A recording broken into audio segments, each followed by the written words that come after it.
It's time to gather around and settle down as the classes of Dr. Dark are now in session. The Monster in the Woods. I had been running for hours, the sun having set long ago. The moon was now glistening above the treetops, its silver rays beaming through the leaves. It still gave little light to the dark forest, and I was blindly dashing through branches and bushes. Dead leaves and fallen branches crushed under my boots, and a few times my feet would stumble over a fallen log or a hidden hole. But on I ran, because every time I showed any sign of stopping or slowing, I heard it. It was lumbering after me, tearing its way through the trees in its pursuit. So I couldn't stop. I couldn't slow, because then it would be upon me. I had been running for so long that my body felt numb. My lungs no longer burned for air, and my legs no longer pulsed with energy. I had passed the point of exhaustion, and pure fear-induced adrenaline is what kept my body moving. I didn't know where I was running, or what lay ahead of me in the shadows of the forest. My sight was useless, and I could navigate only with touch. The blackness of the wood was swallowing, and every tree, log, and branch and hole I crashed into was only discovered by the touch of my hands. The thing had wandered into my camp just before dusk, and we had sat watching each other.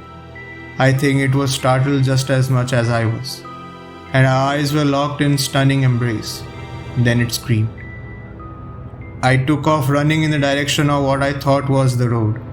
I didn't hike that deep into the woods, out of inexperience and the fear of getting lost. Well, that happened anyway. The creature had ignored the raw beef that I had left beside the campfire, and its focus was squarely on me. What could be fresher than meat that still had blood pumping through it?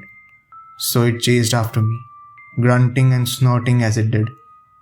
I was sure I had twisted both of my ankles, and I am sure any bare skin exposed was covered in cuts and bruises.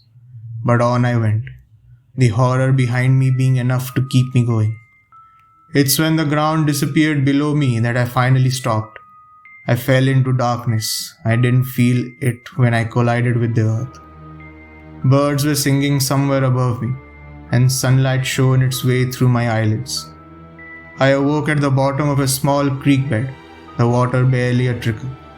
The sky above me was clear of clouds, and the brilliant sun cast its warming glow over my cheeks. I lay there for some time, feeling the warm rays upon my skin. Then the horror of the previous night invaded my tranquility. I sat up with a start and immediately vomited from the motion. My head spun from the sudden movement, and it hurt to breathe. As the world danced around me, I admired the purple swollen stubs at the end of my legs. My ankles were so bruised that I was sure it would be impossible to take my shoes off. My legs were littered in deep gashes and guts, and dark yellow bruises coated my area, not covered in blood. While my body fought back, I forced myself to turn my head and look around. The ditch I was in was a tight one, and I am sure it was nearly impossible to see even in the daytime. No one walking nearby would even know I was here.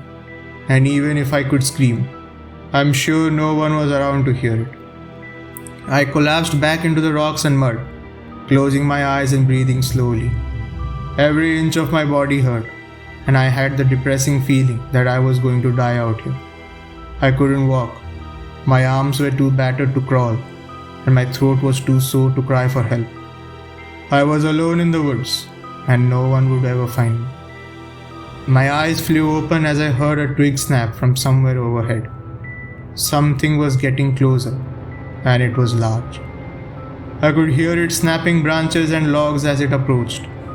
I could hear it grunting and snorting. It was back. The thing from last night was back. I could feel my eyes start to water, and my racing heart pounding against my ribcage. A silent scream escaped my lips as a large dark shadow creeped over me. I tried to crawl away, but my arms were too weak. All I succeeded in doing was leaving claw marks from my hands in the mud. This was it. I was going to die in more pain than I already was in. Whoa, are you okay? A man's voice said from above me, and I could feel small pebbles bounce off my head and shoulders. The man carefully maneuvered down the side of the pit and knelt beside me. He had a bushy brown beard and kind brown eyes.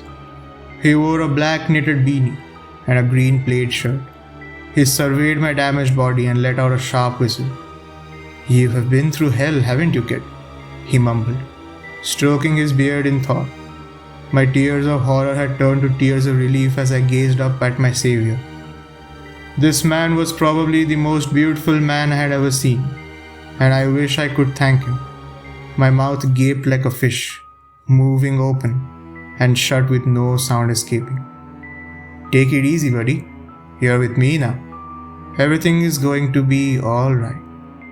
I saw a flash of something dark come over the man's eye, and his lips curled into a wide, toothy smile.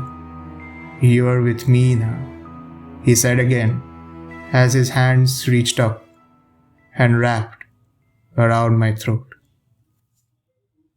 Your attendance has been recorded. Make sure to follow me on social media on your way out. Do feel free to submit your own stories by visiting my subreddit, and I will be happy to narrate them. Lastly, tune into my podcast to listen to my narrations on the go, anytime and anywhere. You will find the links to everything in the description below. With this, until next time, class dismissed.